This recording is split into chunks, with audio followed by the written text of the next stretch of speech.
ठीक, तो last class में क्वेश्चन देख रहे थे, तो क्वेश्चन पेपर 1 के क्वेश्चन है ये। तो यहाँ पे आगे देखते हैं इसी में। तो यहाँ पे दिया है दो प्रतिरोधक का समतुल्य मान श्रृंखला में जुड़ा होने पे। तो दो प्रतिरोध हैं ऐसे और ये श्रृंखला में जुड़े हुए हैं यानी श्रेणी क्रम में जुड़े हुए हैं, तो इनका समतुल्य मान कितना है 25 ओम है। और यदि इनको समांतर में जोड़ते हैं, ठीक है, उन्हीं दोनों को समांतर में जोड़ते हैं तो उनका समतुल्य मान कितना आता है 6 ओम। तो ये जो प्रतिरोधक हैं इनका मान होगा कितना, तो उसको आपको किससे बनाना है, ऑप्शन से। तो यहाँ पे देखेंगे ये तो 25 हो जा रहा है श्रेणी में, समांतर में कितना होना चाहिए 6, तो इसका समांतर 6 होगा क्या। तो समांतर के लिए दो प्रतिरोध के लिए क्या करते हैं R1 इंटू R2 और R1 प्लस R2, ठीक है। तो ये कितना हो जाएगा 125 बटा 100 बटा कितना हो जाएगा 25, तो कितना हो जाएगा ये यहाँ पे 4 ओम। तो ये तो बनेगा नहीं, 6 होना चाहिए है ना। तो ये देखो कैसे हो जा रहे हैं, श्रेणी क्रम में कितने हो जा रहे हैं ये 30, तो पहला वाला ही गलत हो गया ये, है ना। तो ये तो गलत हो गया पूर्णतः, ये भी गलत हो गया। अब यहाँ पे देखिए 10 और 15 का श्रेणी कितना हो जाएगा 25, इनका समांतर कितना होगा, तो R1 R2 R1 plus R2, तो 150 बटा कितना होगा 25, तो कितना आ जाएगा 6 ओम आ जाएगा। ठीक है, तो हमारा आंसर ही आ जाएगा। इसमें भी नहीं होगा, इनको तो श्रेणी में जोड़ोगे तो 20 हो जाएगा, 25 नहीं होगा, तो ये तो गलत ही हो जाएगा वैसे। ठीक है, तो इस तरह का यदि क्वेश्चन है तो उसको किससे बनाओगे आप, ऑप्शन से बनाना है, ठीक है ना।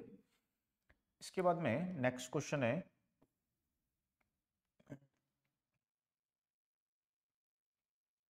R ओम के n प्रतिरोधक को श्रेणी क्रम में संयोजित करने पर उनका प्रभावी प्रतिरोध क्या होगा। तो मैंने आपको क्लास में बताया है कि इस तरह से प्रतिरोध हैं ऐसे, सभी प्रतिरोध R ओम के हैं, तो कितने बार जा रहे हैं ये n बार, तो इनका प्रभावी प्रतिरोध कितना होता है, तो n इंटू आर होता है। ठीक है, तो कितना हुआ यहाँ पे n इंटू आर हो जाएगा। यदि इसी को हम समांतर में बोलता तो समांतर में कितना हो जाता है ये r बटा n, है कि नहीं, सब मैंने आपको कॉपी में नोट करवाया हुआ है। इसके बाद में नेक्स्ट देखिए,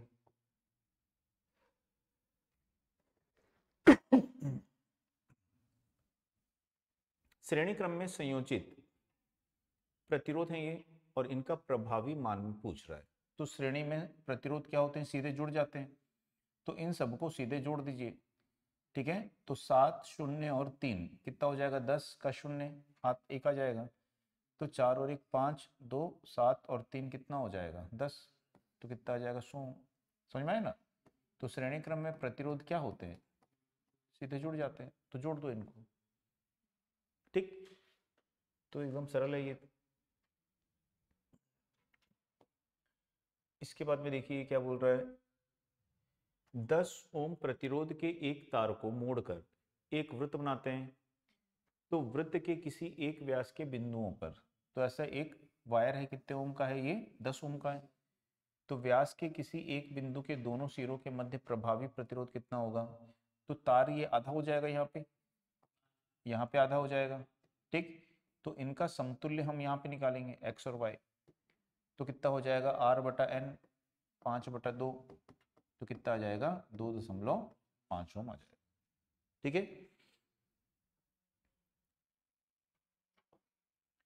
इसके बाद में इसको देखिए यहाँ पे 2 ओम 3 ओम 6 ओम के प्रतिरोधों को कैसे जोड़ा गया है, समांतर में।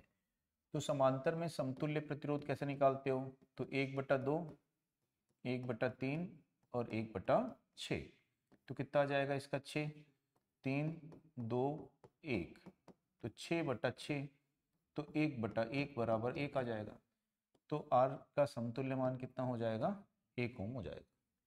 ठीक, इसको देखिए यहाँ पे तीन प्रतिरोध R1 R2 और R3 समांतर में जुड़े हुए हैं। तो तीन प्रतिरोध हैं, एक है R1, दूसरा है R2 और तीसरा है R3। कैसे जुड़े हैं, समांतर में।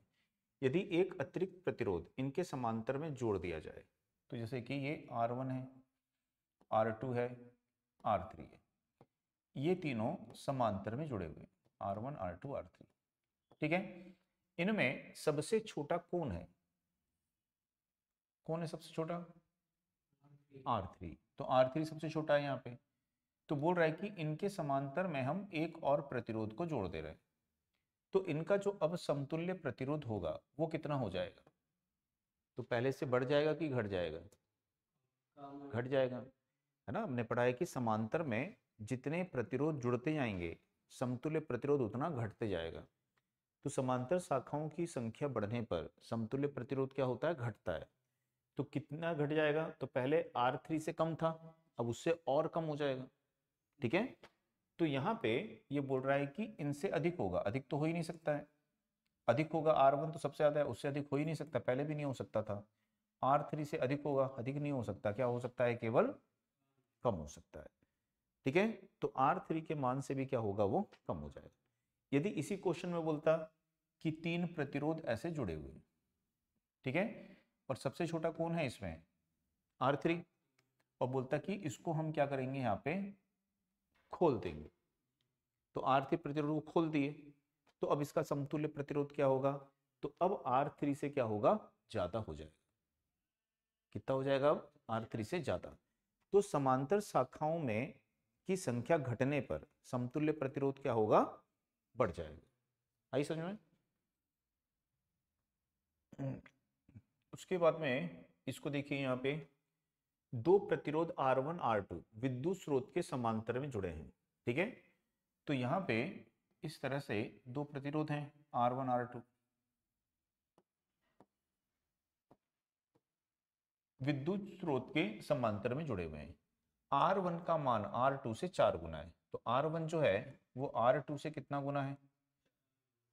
तो R1 में प्रवाहित विद्युत धारा का मान ज्ञात करना है।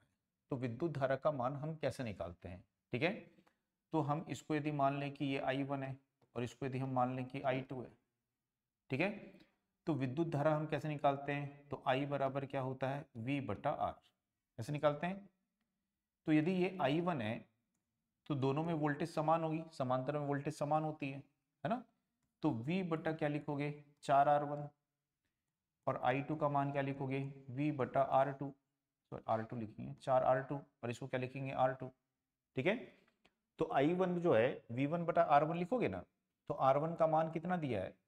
R2 का 4 गुना है, तो उससे भाग दोगे। V2 कैसे निकालोगे? I2 कैसे निकालोगे? V बटा R2 से। ठीक है, तो R2 का मान रख दोगे यहाँ पे। तो देखो यहाँ पे इसका मान क्या है?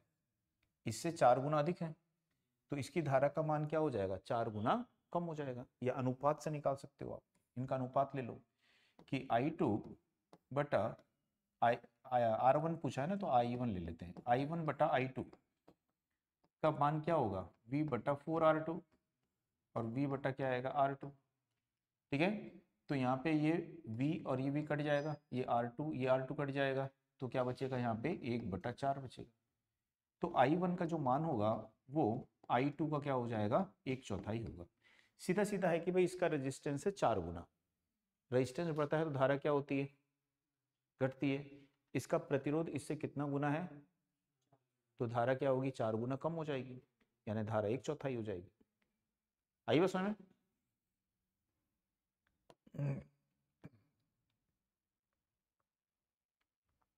इसके बाद में देखिए 3 ओम के 3 प्रतिरोधों को एक त्रिभुज के रूप में जोड़ा गया है। तो 3 ओम के 3 प्रतिरोध हैं, ये त्रिभुज के रूप में जोड़ा गया है। किन्हीं दो कोनों में प्रतिरोध कितना होगा, यानी यहाँ पे आपको निकालने बोल रहा है। तो ये दोनों कैसे आ गए? कौन से क्रम में? श्रेणी क्रम में। तो श्रेणी क्रम में कितना हो जाएगा? और ये इसके साथ क्या आ जाएगा? समांतर में। तो समांतर में आएगा तो हम बोलेंगे 3 और 6 का समांतर है। तो R1 into R2, R1 plus R2 कितना होगा? 9, 18 बटा 9 कितना आ जाएगा? ठीक है, तो 2 आ गया आपका यहाँ पे। ये सब बनाए हो नहीं क्वेश्चन आप लोग इस तरह के क्लास में? तो वैसे ही सब क्वेश्चन आते हैं, है ना। बस मैंने बोला आपको जो पढ़ाया जा रहा है उसको अच्छे से पढ़ना है। अब आप लोग नहीं पढ़ोगे तो फिर गलती आप लोग की है ना। अब यहाँ पे देखो R तथा 2R ओम के दो प्रतिरोधकों को समांतर में जोड़ा गया है। तो R ओम और 2R के दो प्रतिरोधकों को समांतर में जोड़ा गया है। यदि R ओम प्रतिरोधक 200 वाट की शक्ति लेता है, तो इसकी जो पावर है वो कितनी है, 200 वाट है। तो ये कितनी शक्ति व्यय करेगा, ठीक है। तो शक्ति हम कैसे निकालते हैं, P is equal to V square बटा आर, है ना, समांतर में वोल्टेज सेम होती है, ठीक है। तो पहले वाले की शक्ति, ठीक है, और बोल रहा है कि ये कितनी शक्ति व्यय करेगा, तो पहले वाले की शक्ति ये, पहले वाले की शक्ति ये हो जाएगी, इसका प्रतिरोध हो जाएगा। दूसरे वाले की शक्ति आपको बोल रहा है कि कितनी होगी, तो दूसरे वाले की शक्ति यहाँ पे बोल रहा है कि कितनी होगी। तो शक्ति जो है वो किस पर निर्भर करती है, प्रतिरोध पे निर्भर करती है कि नहीं। तो यदि इसका प्रतिरोध बोल रहा है कितना है, आर है, ठीक है, और इसका जो प्रतिरोध है वो कितना है, यहाँ पे बोल रहा है, इसका प्रतिरोध कितना बोल रहा है, 2R है। तो इसका प्रतिरोध कितना हो गया है, पहले वाले से डबल हो गया है। तो यदि डबल हो गया तो शक्ति क्या हो जाएगी फिर, डबल हो जाएगी। कैसे डबल हो जाएगी भाई, आधी होगी ना। यदि हम 10 को, ठीक है, 2 से भाग दे रहे हैं और उसी 10 को हम 4 से भाग दे रहे हैं, तो यहाँ पे तो 5 आएगा ना। यदि हम R से भाग दे रहे हैं, मतलब R का मान 2 मान लो, तो 5 आएगा। यहाँ पे किससे भाग दोगे आप, उसका दुगने से भाग दोगे, ठीक है, इसके दुगने से भाग दोगे तो कितना मान आएगा, 2.5 आएगा ना, घटेगा ना भाई। नीचे में भाग दी जाने वाली संख्या बढ़ रही है, तो आपका आंसर तो कम आएगा ना, कि ज्यादा आएगा, तो फिर कैसे बढ़ जाएगी, क्या आना चाहिए, घटना चाहिए ना। तो शक्ति क्या होगी, घटेगी। तो एक तो हम ऐसा डायरेक्ट बना सकते हैं कि यदि पहली शक्ति कितनी है, कितनी है, 200, जिसका प्रतिरोध है R, तो 200 है ये। प्रतिरोध दुगना होगा, प्रतिरोध कितना हो जाएगा, ये दुगना हो जाएगा, तो शक्ति क्या हो जाएगी, आधी हो जाएगी। तो सीधा आधा कर देंगे, तुरंत बन जाएगा। नहीं तो गणना करके आपको निकालना पड़ेगा, ठीक है, कि आपके पास ये 2 सूत्र बनेंगे यहाँ पे। तो इस 2 सूत्र में आपको ये दिखेगा कि P1 किसके अनुक्रमानुपाती है, 1/R1, और P2 किसके अनुक्रमानुपाती है, 1/2R1, ठीक है। तो इन दोनों का फिर अनुपात लेके बनाना पड़ेगा, तो उसमें समय ज्यादा लगेगा। आप अपना दिमाग का घोड़ा जितना तेजी से दौड़ाओगे, है ना, उतना जल्दी आपका जो क्वेश्चन है वो बनेगा। तो यहाँ पे P2/P1 हो जाएगा, ठीक है। तो इसको लिखोगे 2R1/R1, तो हो जाएगा P2, P1 इधर आ जाएगा, P1 का मान कितना है, 200, ठीक है। ये P2 हो गया, P2 अपॉन ये आएगा 2R। तो P2 जो है इसका मान हो जाएगा P1, P1 का मान कितना है, 200, ठीक है। R1 का मान कितना है, तो R1 का मान R1 है, इसका मान कितना है, ठीक है। तो इसको यहाँ पे कैंसिल कर दोगे, इसको तो कैंसिल करोगे तो कितना आ जाएगा, 100 वाट। बात समझ आ रही ना, इतना कैलकुलेशन करने की जरूरत ही नहीं पड़ती यार, सिर्फ अपने को ये देखना है कि जो शक्ति और प्रतिरोध और वोल्टेज में क्या संबंध है। तो सिंपल सूत्र आपके पास में है ये, ठीक है, ये सिंपल सूत्र है, सॉरी, ये सिंपल सूत्र है आपके पास में कि भाई हमको देखना है कि यदि प्रतिरोध बढ़ेगा, इसको यदि हम बढ़ा देंगे तो ये क्या हो जाएगा। तो यदि इसको हम डबल कर रहे हैं तो ये कितना हो जाएगा, यदि इसको 2 से, है ना, इसको 2 से गुणा कर रहे हो, मतलब इसको 1/2 से गुणा कर रहे हो, तो इसको भी तो 1/2 से गुणा करोगे ना, है कि नहीं। तो यदि ये बढ़ेगा तो ये घट जाएगा, यदि ये डबल हो रहा है तो ये कितना हो जाएगा, आधा हो जाएगा, ठीक है। यदि ये बोलता यहाँ पे कि प्रतिरोध 4 गुना हो जा रहा है, तो पावर कितनी हो जाएगी, 1/4 हो जाएगी। प्रतिरोध यदि बोल रहा है कि यहाँ पे 8 गुना हो जा रहा है, तो पावर कितनी हो जाएगी, 1/8 हो जाएगी। तो जितना प्रतिरोध बढ़ेगा उतनी पावर घटेगी, ठीक है।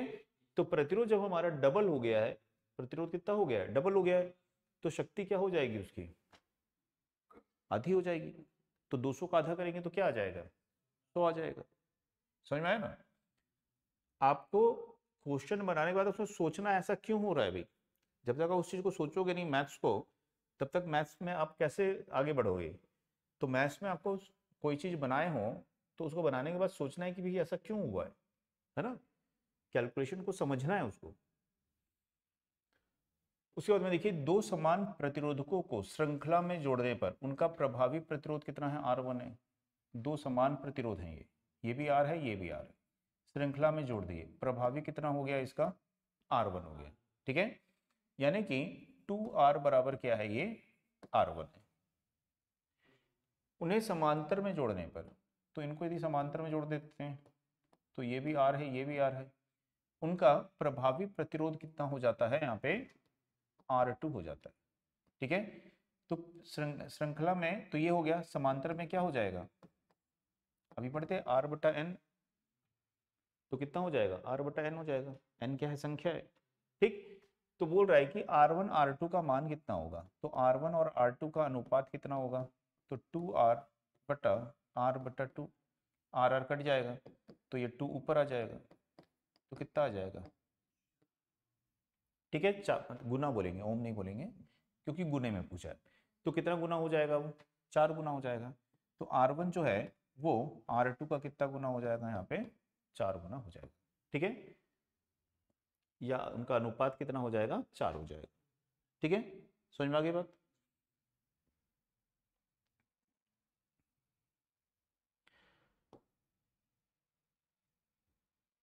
इसके बाद में देखिए 4 ओम और 5 ओम के 3 प्रतिरोध, तो इसको ध्यान से पढ़ना है, क्या बोला है, 4 ओम और 5 ओम के 3 प्रतिरोध को समांतर में, तो इसका मतलब है 4 ओम एक हो गया और 5 ओम के 3, ये हो गया 4, ये हो गया 5 ओम का 1, 5 ओम का 2, 5 ओम का 3, ऐसे बोला है।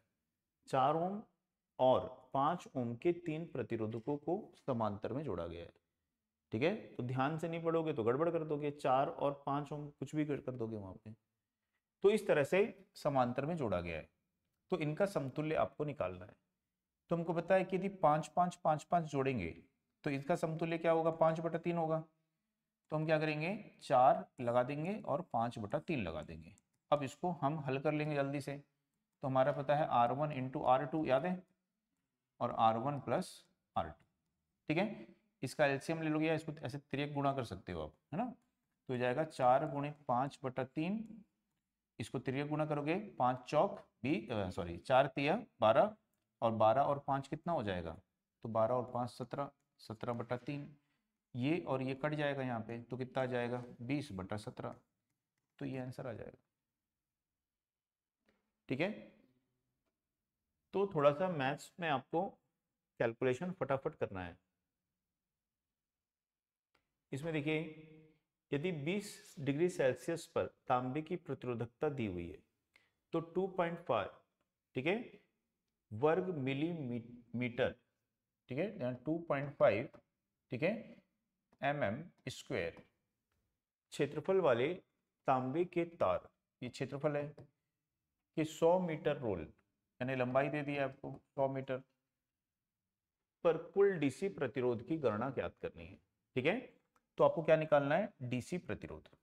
तो डीसी प्रतिरोध के लिए ही ये सूत्र है। ठीक है, तो यहां पे हम देखेंगे कि इसकी प्रतिरोधकता आपको दी हुई है, कितनी है, 1.72 10⁻⁻8।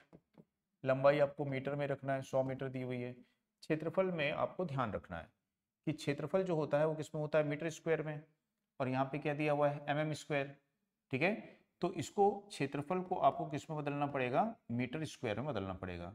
mm² का मतलब क्या होता है, mm गुणित mm, 2 बार mm आया है, तो इसको मीटर में बदलने के लिए 1000 से भाग दोगे, क्योंकि 1 मीटर में 1000 mm होते हैं। इसको मीटर में बदलने के लिए इसको भी 1000 से भाग दोगे, तो 2 बार 1000 से भाग दोगे।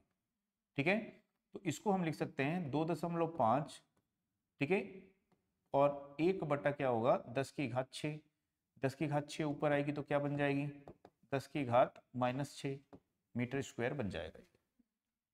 इसको अब यहाँ पे रख दो, क्षेत्रफल आपको मिल गया, तो क्षेत्रफल आपके पास में आ गया कितना, 2.5 इंटू 10⁻⁻6।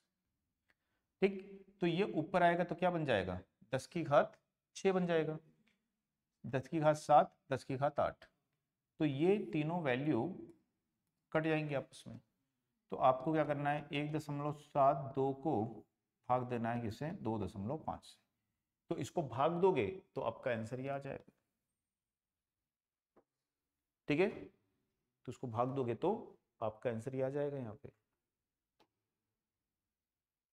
आई बात सुने। इसके बाद में नेक्स्ट क्वेश्चन देखिए, निम्न में से किस ताम्र संवाहक शब्दों पे भी ध्यान देना है ना। संवाहक यानी क्या होता है, कंडक्टर। निम्न में से किस ताम्र संवाहक यानी कॉपर कंडक्टर का विद्युत प्रतिरोध सबसे कम होगा। ठीक है, तो विद्युत प्रतिरोध किस पर निर्भर करता है, L बटा ए पे। अब सभी तांबे के हैं, तो तांबे के हैं तो सभी के लिए रो का मान समान होगा। तो यहाँ पे देखेंगे कि किसकी लंबाई और क्षेत्रफल है ना, तो प्रतिरोध किस पर निर्भर करेगा, लंबाई और क्षेत्रफल पर निर्भर करेगा। तो यदि हम देखें कि इसका जो लंबाई है वो कितनी है, 2 मीटर है, इसका क्षेत्रफल कितना है 2 mm²। ठीक है, अब यहाँ पे इसकी लंबाई कितनी है 1, इसका क्षेत्रफल कितना है 3 mm²। ठीक, तो यदि हम अभी mm में, सबकी देखो वैल्यू mm में है ना, तो हम mm में ही ले लेते हैं। तो इसको भाग दोगे तो कितना आ जाएगा 1, इसको भाग दोगे तो कितना आएगा 1/3। ठीक है, अब इसकी लंबाई कितनी है 2/3। ठीक है, 2/3 आ जाएगा। इसकी लंबाई कितनी है 2/4, तो कितना आएगा 1/2। तो इनमें किसका मान जो है सबसे कम पूछा है ना, सबसे कम किसका मान आ रहा है, तो 1/3 कम है कि 2/3 कम है कि 1/2 कम है, क्या कम है सबसे, 1/3, 2/3 और 1/2। इनमें सबसे कम कौन है भाई, 1/3 कम होता है ना। इसका मतलब क्या होता है 0.5, इसका मतलब क्या होता है 0.67, इसका मतलब क्या होता है 0.33, और इसका मतलब क्या होता है 1। तो सबसे कम कौन है इसमें, 0.33 कम है ना, 1 कम है। कैसे भाई 1 कम है, मैं आपको 0.33 रुपये देता हूँ, आप मेरे को 1 रुपये दे दो, ठीक है चलेगा, बोलो फायदे में रहेगा कौन। तो भैया जो बड़ा है वो सामने दिख रहा है ना, दशमलव के बाद। ठीक है, जो सबसे छोटी संख्याएं दिख रही हैं वो सबसे छोटा होगा, इसमें तो कहीं दशमलव नहीं है, तो ये तो सबसे बड़ा है, ये सबसे छोटा है। तो सबसे बड़ा है 1। ठीक है, सबसे बड़ा कौन है 1, उसके बाद में कौन है 2/3, उसके बाद में कौन है 1/2, उसके बाद में कौन है। तो सबसे कम प्रतिरोध किसका है, इसका है। कहाँ पे आ रहा है ये, इसमें आ रहा है, आई बस में। तो आप लोग जो है ना मैथ्स पढ़ते ही नहीं हो, मेरे को लग रहा है, बिल्कुल बिल्कुल नहीं पढ़ते हो भाई। आप लोग को पहाड़ा वहाड़ा याद है, टेबल वेबल याद है, घर में बैठ के जोड़ना घटाना गुणा भाग करना कभी किए हो, डेली करो 1 घंटा बैठ के, क्योंकि बिना गणना के बिना कैलकुलेशन के आपका स्पीड नहीं बढ़ने वाली है। तो सबसे पहले तो आपको 20 तक तो पहाड़ा एकदम कंठस्थ होना चाहिए, एकदम कंठस्थ जुबान पे। जैसे कभी कोई बोल दे कि 16 पंचे कितना होता है, तो आपको तुरंत बताना है कि 16 पंचे कितना होता है। ठीक है, तो इस तरह से कंठस्थ होना चाहिए आपके जुबान पे, तब तो आप फटाफट बनाओगे क्वेश्चन को। हम्म, तो इसमें देखिए क्या बोल रहा है यहाँ पे कि 1.7 और इतने सेंटीमीटर प्रतिरोधकता, इतना क्षेत्रफल, इतनी लंबाई के तांबे के तार का प्रतिरोध कितना होगा। ठीक है, वैसे ही क्वेश्चन है यहाँ पे भी। तो प्रतिरोध बोला है R इज टू क्या होगा रो L/A। तो रो आपको दिया हुआ है कितना है, बस ये देखना है कि मात्रक क्या है। तो प्रतिरोधकता का क्या मात्रक होता है, तो इसका मात्रक होता है ओम मीटर, और आपको किसमें दिया हुआ है ये ओम सेंटीमीटर में दिया हुआ है। तो इसको किसमें बदलना पड़ेगा, मीटर में। तो मीटर में बदलने के लिए क्या करोगे इसको, 1 मीटर में कितने सेंटीमीटर होते हैं, बोलो 1 मीटर में कितने सेंटीमीटर होते हैं 100 सेंटीमीटर, तो 100 से भाग दे दोगे उसको। तो इसको हम इसकी एसआई इकाई में ही रखेंगे, और इसकी एसआई इकाई होती है ओम मीटर।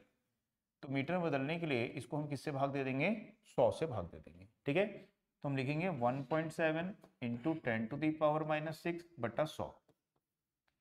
अब लंबाई देखिए, लंबाई कितनी है किलोमीटर में दी है, सही दी है क्या भाई, लंबाई की इकाई क्या है एसआई मीटर, मीटर में रखना चाहिए। तो 2 किलोमीटर कितने मीटर के बराबर होता है 2000 मीटर, तो 2000 मीटर रख देंगे यहाँ पे। ठीक है, अब उसके बाद में क्षेत्रफल देख लो, क्षेत्रफल किस में दिया है mm में, तो क्षेत्रफल अभी बताया था किस में लेना है मीटर स्क्वायर में। तो mm स्क्वायर है तो क्या करोगे 2 बार 1-1000 से भाग दोगे, तो इसका मतलब है 5/10⁶ होगा, तो ऊपर आएगा तो 10⁶ क्या होगा, -6, तो ये मीटर स्क्वायर बन जाएगा। ठीक, तो जस्ट इसके पहले क्वेश्चन बनाए थे ना, उसी तरह का क्वेश्चन है। तो ये हो जाएगा 5 × 10⁻⁻6। अब इन सब को हल कर लो, तो ये और ये कट जाएगा यहाँ पे, 1 2 ये 0 कट जाएंगे, 5 एकम 5, 5 चौक 20। ठीक है, तो 17 दूनी 34, 34 दूनी कितना होता है 68, तो 6.8। ठीक है, तो इतना ओम इसका प्रतिरोध हो जाएगा यहाँ पे।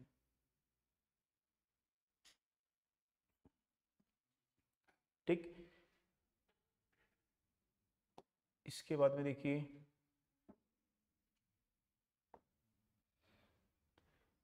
वैसे वैसे ये भी, चलो इसको आप लोग बनाओ, आप लोग बनाओ और मेरे को बताओ। अब ध्यान से देखना, यहाँ पे क्या लिखा हुआ है, माइक्रो ओम, तो माइक्रो को यूज करना पड़ेगा। चलो इसको बनाओ जल्दी से, मेरे को बताओ आंसर। नहीं समझ में आया?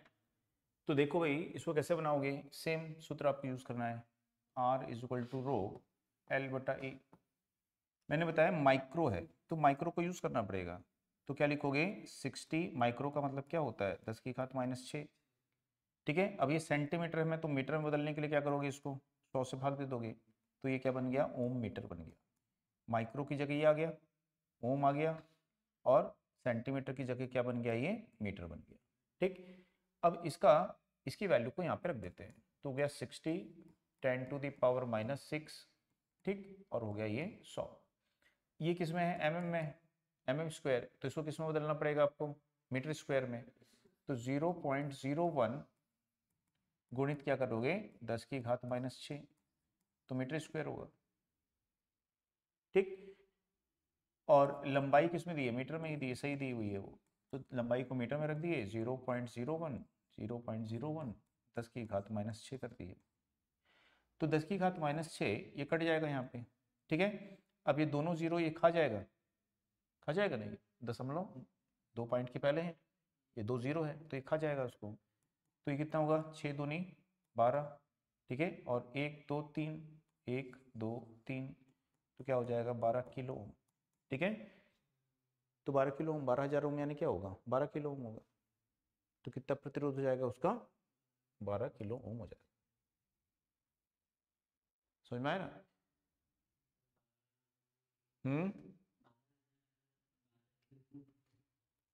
किलो का मतलब क्या होता है, 1 किलो का मतलब क्या होता है, तो 1 किलो का मतलब होता है 1000। तो 1000 को क्या लिखोगे, किलो, और इकाई क्या होती है, ओम, तो 1 किलो ओम हो गया वो। ठीक है,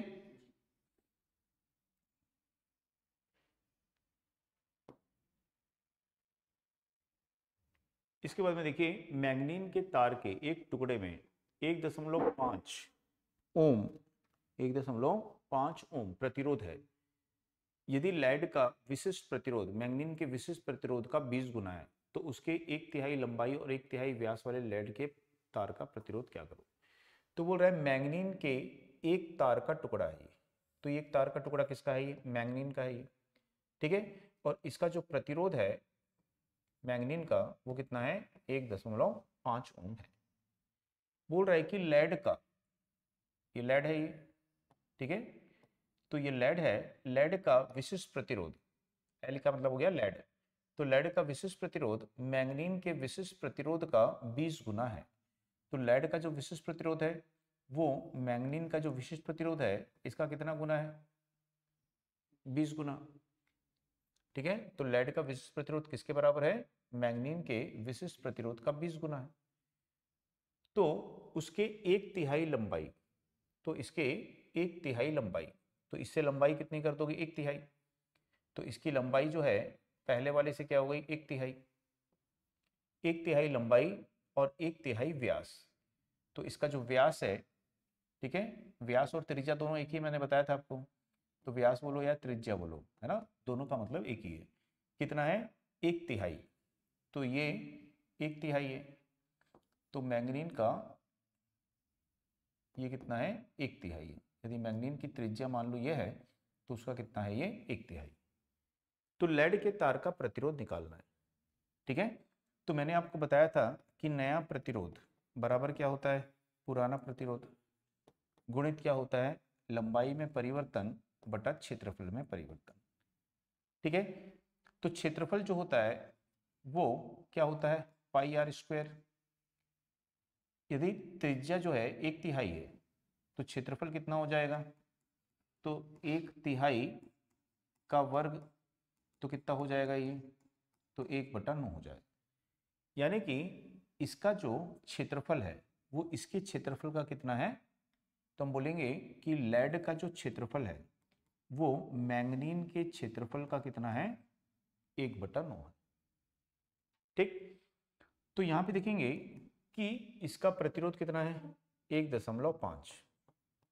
ठीक, दूसरा देखेंगे कि इसका है ना पुराना प्रतिरोध हो गया, इसका 1.5, इसका 1.5 है प्रतिरोध। इसका जो वो है क्या बोलते हैं प्रतिरोधकता, वो कितनी है, 20 गुना। तो प्रतिरोधकता ऊपर रहती है ना, प्रतिरोधकता ऊपर रहती है, तो 20 गुना कर देंगे इसको, 20 गुना हो गई। अब इसकी जो लंबाई है वो लंबाई कितनी है, 1/3 है, तो 1/3 कर देंगे। इसका क्षेत्रफल क्या होगा, 1/9 आ जाएगा ये। अब इन सबको यहाँ पे हल कर लोगे तो जाएगा 1.5 गुणित 20 गुणित 9/3 आ जाएगा। तो 3 एकम 3, 3 तिया 9। ठीक है, तो 15 तिया 45। ठीक है, 4.5 आ जाएगा, और 4.5 गुणित कर दोगे 20, तो 45 दूनी कितना होगा, 90। ठीक है, तो 45 दूनी मतलब ये हो जाएगा आपका 9, और एक क्या आ जाएगा 0, तो कितना आ जाएगा ये 90 ओम आ जाएगा। तो कितना आएगा इसका आंसर, ये 90 ओम आ जाएगा। ठीक, तो आपको दिमाग में बैठाना है उस चीज को, वो कब बैठेगी, जब आप बार बार रिवीजन करोगे। और मेरे को नहीं लगता कितने बार रिवीजन किया हो अभी तक, कितने बार की हो रिवीजन, कितने बार की हो, 2 बार की हो बस, और बाकी समय क्या किए हो, बाकी समय क्या किए हो, जितने ज्यादा बार पढ़ोगे समझ समझ के उतना ज्यादा अच्छा रहेगा, है ना, यदि जॉब लगाना है जल्दी तो। चांदी के एक तार के टुकड़े का प्रतिरोध 1 ओम है, तो चांदी का एक तार है ये, इसका प्रतिरोध कितना है। यदि लैस का विशिष्ट प्रतिरोध चांदी की तुलना में 3 गुना हो, ठीक है, ये चांदी है, चांदी यानी सिल्वर, तो ये ऐसे यानी सिल्वर हो गया। ठीक है, अब बोल रहा है कि लेड, लेड इसको मान लेते हैं ये लेड है। ठीक है, तो लेड का विशिष्ट प्रतिरोध, ये लेड का एल यानी लेड हो गया, तो लेड का विशिष्ट प्रतिरोध चांदी की तुलना में कितना है, 30 गुना है। तो चांदी की तुलना में कितना गुना है, 30 गुना है। तो चांदी के 1/3 लंबाई, इसकी लंबाई कितनी हो गई, 1/3 लंबाई। ठीक है, और 1/3 व्यास, इसका व्यास भी कितना हो गया, 1/3, यानी त्रिज्या क्या हो गई इसकी, 1/3 वाली शीशे के तार का, शीशा यानी क्या होता है, लेड, तो इसका निकालना है आपको। तो फिर से आप देखोगे कि सेम न्यू प्रतिरोध, पुराना प्रतिरोध गुणित, ठीक है, इसका जो प्रतिरोधकता में कितना परिवर्तन होगा, लंबाई में कितना परिवर्तन होगा, क्षेत्रफल में कितना परिवर्तन होगा, उसको रखना पड़ेगा। तो पुराना प्रतिरोध कितना है, 1 ओम। ठीक है, प्रतिरोधकता में कितना परिवर्तन हो रहा है, 30 गुना। लंबाई में कितना हो रहा है, 1/3 हो रही है। ये त्रिज्या, त्रिज्या तो क्षेत्रफल निकालना पड़ेगा, अभी निकाले थे ना, सेम पाई r/3। तो बार बार पढ़ना नहीं भाई, एक बार पढ़े हो ना, उसको ध्यान तो रखना है। तो कितना हो जाएगा, 1/9, यही आएगा ना। तो 1 गुणित 30 गुणित 9/3, 3 से भाग दे दो, 3 3 तिया 9, तो 90 ओम आ जाएगा। ठीक है, तो कितना आ जाएगा ये। तो जब हम पढ़ लेते हैं ना कोई चीज को, तो उसको याद भी तो रखना है हमको कि भैया ये हम त्रिज्या को आधा करते हैं तो क्षेत्रफल कितना हो जाता है, 1/4 हो जाता है। यदि त्रिज्या को तिहाई करोगे तो क्षेत्रफल कितना हो जाएगा, 1/9 हो जाएगा। तो बार बार थोड़ी हमको गणना करनी, हमको दिख गया भाई सीधा 1/3 कर रहा है, तो मैं थोड़ी ये बार बार लिखूंगा, मेरे को तो पता है, तो मैं सीधा 1/9 लिखूंगा ना यहाँ पे, मेरा तो समय बच गया ना। जिसको नहीं पता वो गणना करते बैठेगा। आ रही बस में, तो पढ़ने का मतलब क्या होता है कि पहले से आप पढ़ रहे हो तो उन चीजों से आप अनभिज्ञ हो नहीं हो, उन चीजों को आप जान रहे हो, तो वैल्यू आपको पता है, तो तुरंत रख के उसको हल करोगे ना, आपका समय बचेगा ना वहां पे। इसके बाद में इसको देखिए, 2% सहनशीलता वाले प्रतिरोधक की निम्न सीमा 147 ओम है, तो उसका अभिमान क्या होगा, अभिमान मतलब वही उसकी वैल्यू क्या होगी। ठीक है, तो निम्न सीमा ये है, कितनी है ये 147, तो उसका अभिमान क्या होगा। ठीक है, तो जैसे कोई प्रतिरोधक है और उसका प्रतिरोध R ओम है, तो इस पे हम क्या लिखते हैं +-2%। ठीक है, तो 2% इससे बढ़ेगा और 2% इससे घटेगा, तो यदि इसमें से 2% को घटा देंगे तो आपको क्या मिलेगा, इसका निम्न मान मिलेगा। यदि इसमें 2% को जोड़ दोगे तो उसका क्या मिलेगा, आपको उच्च मान मिलेगा। तो आपको बोल रहा है निम्न मान, तो निम्न मान आपको दिया हुआ है कितना है 150 है, तो निम्न मान आपको दिया हुआ है 150 है। ठीक है, प्रतिरोधक का प्रतिरोध हमको पता नहीं है, तो आपको ये देखना है कि किसका किसका 2% जो होगा वो 3 होगा, किसका 2% 3 होगा, क्योंकि आपको इसमें जो 147 ओम है ना, अब इसमें 147 ओम में यदि देखोगे इन ऑप्शन में से देखना है, ऑप्शन में किसका क्या होगा 3 होगा, क्योंकि 2% होगा तो कितना हो जाएगा 150 हो जाएगा। ठीक है, तो यदि हम देखेंगे कि इसका यदि हम 2% निकालते हैं, ठीक है, इसका 2% निकालते हैं, तो यदि इसका 2% निकालोगे तो 100 से भाग दे दोगे। ठीक है, तो कितना हो जाएगा ये 14 दूनी 28, 29, 8 दूनी 16, 2.96 आ जाएगा। ठीक है, तो यदि हम इसमें से 2.96 को माइनस करेंगे या उसमें जोड़ेंगे, है ना, निम्न सीमा बता रहा है तो निम्न सीमा है तो उसमें जोड़ना पड़ेगा, तो यदि इसमें जोड़ोगे तो 147 ओम हो जाएगा। ठीक है, 147 में जोड़ोगे ना, यदि 147 में इसको जोड़ोगे तो 148 आएगा क्या, नहीं आएगा। यदि हम 152 है इसका 2% निकालेंगे तो कितना हो जाएगा ये, तो 1.5 इंटू 2 हो जाएगा, तो ये हो जाएगा आपका 4 हो जाएगा और ये हो जाएगा 3, तो 3.4 के लगभग इसकी वैल्यू आएगी या 0.4 आएगी इसकी वैल्यू। ठीक है, तो ये इसका 2% होगा। तो यहाँ पे हम देखेंगे कि यदि इसमें कितनी वैल्यू आ रही है 3.04, अब यदि इस 3.04 को, ठीक है, इसमें हम क्या करते हैं, ये निम्न निम्न सीमा पूछ रहा है ना, अभिमान पूछ रहा है, तो इसमें से इसको घटाओगे तो इतना आएगा क्या, 152 में से इसको घटाओगे तो इतना आएगा क्या, नहीं आएगा। ठीक है, यदि हम देखेंगे 150, तो 150 का कितना हो जाएगा 2%। ठीक है, तो 2% कितना हो जाएगा 3, तो यदि हम इसमें से 3 को घटाएंगे तो कितना आ जाएगा 147 आ जाएगा। आ रही बात समझ, तो इस तरह से हमको ये पता चलेगा कितना ओम है इसका, 147 ओम है तो कितना आएगा 150। तो यहाँ पे देखना है किसका 2%, किसका इनमें से किसका 2% हम निकालें, ठीक है, और उसमें से घटा दें तो हमको 147 आ जाएगा। ठीक है, तो हमको ये दिखता है सीधा सीधा कि यदि 150 है इसका 2% होता है 3, और यदि उसमें से घटा देंगे तो कितना आ जाएगा। ठीक है,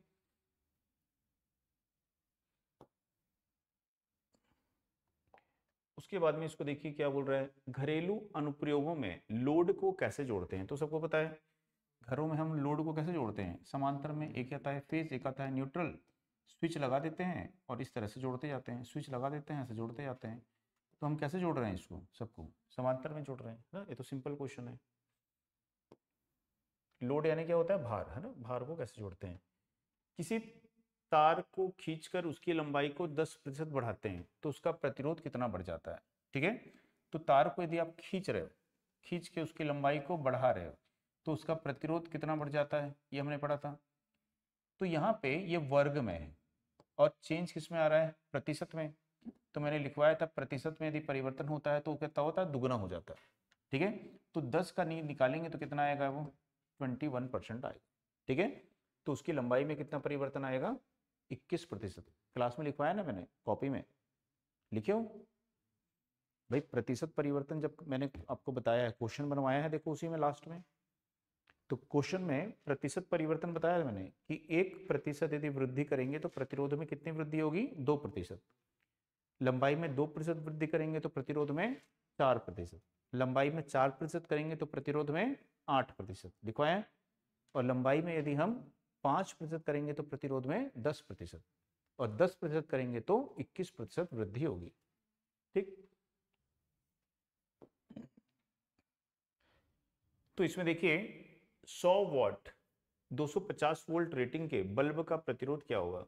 तो ये तो सिंपल है ना कि P इज इक्वल टू क्या होता है V स्क्वायर बाई आर, तो R इज इक्वल टू क्या हो जाएगा V स्क्वायर बटा P। तो V का मान कितना है 250, 250, P का मान कितना है 100, तो काट दो इसको, 25 25 हम कितना होता है 625, तो 625 ओम हो जाएगा यहाँ पे। तो ये ऐसे सिंपल क्वेश्चन आते हैं, आप लोग बस रिवीजन करते रहो, रिवीजन करते रहो, है ना। ये जो क्वेश्चन पेपर है इसको बनाते रहो, तो ऐसे बार बार सॉल्व करोगे ना तो आपका दिमाग में घुस जाएगी चीजें। दो प्रतिरोध R1 R2, दो प्रतिरोध हैं R1 R2 जिसमें कौन बड़ा है R1, कैसे जुड़े हैं समांतर में, तो समतुल्य प्रतिरोध क्या होगा। तो यदि हम इस दो प्रतिरोध को समांतर में ऐसे जोड़ देते हैं R1 और R2, तो इसका जो समतुल्य प्रतिरोध होता है वो कितना होता है, सबसे छोटे प्रतिरोध से कम होता है। तो R2 से क्या होता है कम, यही पढ़ते हो नहीं। समांतर में यदि हम दो प्रतिरोध को जोड़ रहे हैं तो उसका समतुल्य प्रतिरोध क्या होगा, सबसे छोटे प्रतिरोध से भी क्या हो जाएगा वो कम हो जाएगा। तो सबसे छोटा प्रतिरोध कितना है, तो R2 है, तो R2 से कम हो जाएगा। ठीक है, अब इसमें आप देखो यहाँ पे, ठीक है, तो समतुल्य प्रतिरोध को क्या बोल दिया है R, तो ये समतुल्य प्रतिरोध को क्या मान लिया है R, तो R का मान क्या हो जाएगा R2 से कम हो जाएगा। ठीक है, बाकी तो ऐसे घुमाने के लिए दिया हुआ है। ठीक, आपका कॉन्सेप्ट क्लियर है ना, आपको आंसर पहले ही पता चल जाएगा। और मैं वही करता हूँ भाई, आपको कॉन्सेप्ट क्लियर कराता हूँ, आप लोग ध्यान नहीं दोगे, याद नहीं रखोगे तो गड़बड़ होगा सब। देखो, ऋणात्मक तापमान गुणांक का उदाहरण कौन सा पदार्थ है। मैं तो ऋणात्मक ताप गुणांक आपको बताया था, ऋणात्मक किसका किसका ताप गुणांक होता है बताओ, कुचालक लिखवाया था मैं आपको, ठीक है, अर्धचालक आपको लिखवाया था मैं, कार्बन प्रतिरोध मैंने आपको लिखवाया था, ठीक, विद्युत अपघटी मैंने आपको लिखवाया था, थर्मिस्टर मैंने आपको लिखवाया था, ये सब लिखवाया था ना मैंने। ठीक है, तो अभ्रक ये क्या है, चालक है ना, धातु है ये भी क्या है चालक धातु है, ये भी क्या है चालक धातु है, ये क्या है कुचालक है। तो कुचालक का क्या होता है, ऋणात्मक प्रतिरोध ताप गुणांक होता है। आगे बस में, तो इसमें से तो बहुत क्वेश्चन आते हैं, ऋणात्मक धनात्मक प्रतिरोध ताप गुणांक, है ना। अब यदि यहाँ पे देखिए कि n समान प्रतिरोधों को पहले श्रेणी क्रम में जोड़ देते हैं, तो मान लो ऐसे करके n प्रतिरोध है, R R R R R करके n प्रतिरोध है ये, तो इनको श्रेणी क्रम में जोड़ दोगे, तो श्रेणी क्रम में इनका इक्विवेलेंट मान लो ये श्रेणी क्रम में, ठीक है, तो इनका इक्विवेलेंट कितना हो जाएगा n इंटू आर, याद आ रहा है। समांतर क्रम में जोड़ेंगे तो इनको ऐसे ऐसे करके कितने प्रतिरोधों को n, सभी आर आर आर आर हैं, तो कितना हो जाएगा पैरेलल में इसका, तो r बटा n हो जाएगा। ठीक है, दोनों अवस्थाओं में तुल्य प्रतिरोधों का अनुपात क्या होगा, तो तुल्य प्रतिरोधों का अनुपात निकाल लो आप, तो एन आर, आर बटा एन, आर आर कट जाएगा, एन ऊपर आ जाएगा, N into N, N square हो जाएगा, तो दोनों का अनुपात कितना हो जाएगा एन स्क्वायर, है समझ। तो कुछ करना नहीं है, ये पता है हमको, श्रेणी में जोड़ने पे एन आर, समांतर में जोड़ने पे आर बटा एन, दोनों का अनुपात निकालना है, अनुपात निकालोगे तो आंसर आ जाएगा। इसको देखिए यहाँ पे 100 वॉट 200 वॉट वाले बल्ब के प्रतिरोध, ठीक है, इतने हैं, तो उनमें क्या संबंध होगा। ठीक, तो बल्ब का जो प्रतिरोध होता है R इज इक्वल टू क्या होता है वी स्क्वायर बटा पी। तो बल्ब की वोल्टेज दी है क्या आपको, नहीं दी, तो हम क्या मानेंगे कि उनकी वोल्टेज कैसी है, समान है। ठीक है, तो यदि वोल्टेज समान है तो इन दोनों को गुणा कर देंगे, तिर्यक गुणा होता है ना, ये R1 P1, और ये मान लो R2 वी स्क्वायर बटा क्या है P2 है।